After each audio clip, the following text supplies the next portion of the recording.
It doesn't taste right. We all said it. Well, when I say we all said it, my father didn't. He said nothing wrong with it. But you could tell by his look that it didn't taste right. And my mother, who seemed to spend her life in the kitchen, said, "What's wrong?" "The potatoes don't taste right," we all said. She had a taste, and she said, "Do you know what? I've not put any salt in it." When you're boiling potatoes, of course, the thing you need to do is put salt in the water. Otherwise, they don't taste quite right. I believe that the recommended daily amount for salt in your diet was about 6 grams, about a teaspoon, a small teaspoon of salt. And we're told that, in fact, we take far too much salt. It's more than a third, almost a half, more than we should be taking on average in this country. It's not good for you to take too much. And yet at the same time, we have a taste for salt because we need it. Without salt in our diet, we die. It's part of the way our body works. And so salt in food seems to be very important. But would it be better if instead of, because they say so much of the stuff in the supermarket already has a large amount of salt in it, would it not be better just to put it on when it comes to the table? In other words, not cook with the salt. But the trouble is, it doesn't taste right. It's something about the way the salt has to enter into the food, and I suppose every part of the food. And if you're just going to sprinkle it on the plate, well, it'll just reach those bits on the surface, won't it? And not very far into the food. It needs to be all through. And in that sense, it's hidden. In that sense, you don't see it on the plate as you might see the specks of salt that you put on your plate. But it has to be there. It has to be there for the food to taste right. When Jesus says that we are to be salt of the earth, he's asking us to give flavor to life, flavor to the life of others.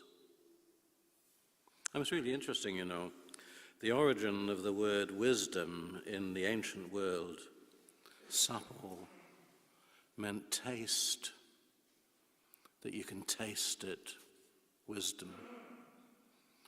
The idea is that it makes a difference to how you find life. And we're called to have this wisdom to bring taste into the lives of others. And this is not a spectacular thing. It's really interesting. He gives us this comparison, salt and light. Light is much more visual, much more seeable, obviously, and it stands out. But when salt's missing, you know about it. Salt is that hidden difference in the world. And we're called to make such a difference in the lives of others.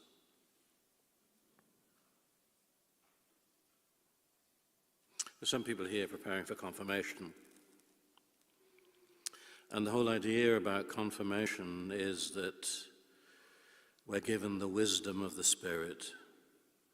We are to give taste to the world, to help others taste life and appreciate it. It's not just given to us so that we'll enjoy life. The Spirit is given to us so that we may help others taste life. For those of you to be confirmed and for all who have been confirmed, we're being reminded that we are that hidden difference in the world, and that we're to reach into every part of it, in our conversation, in the way we are, most of the time not noticed. Most of the time, people are unaware, but we can be a huge difference to the world.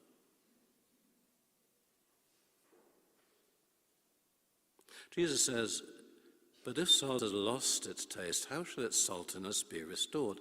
Curious saying, because if you think about it, how could salt, the salt in your salt cellar, lose its taste? Surely it just has its taste, and it does. But it's to do with the way they made salt back in those days.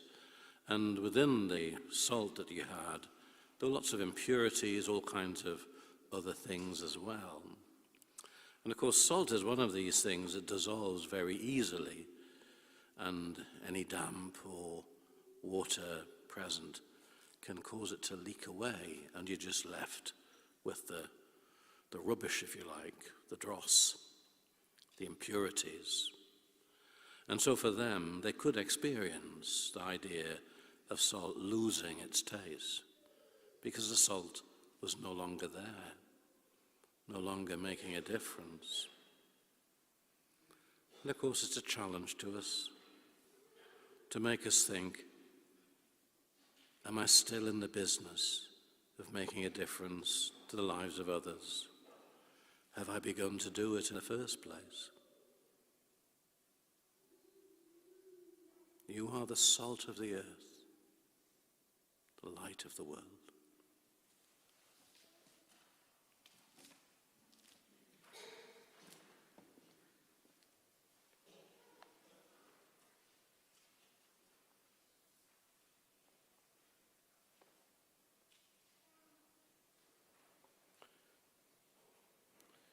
My mother wasn't a brilliant cook, but she made a fantastic Christmas cake, I have to say.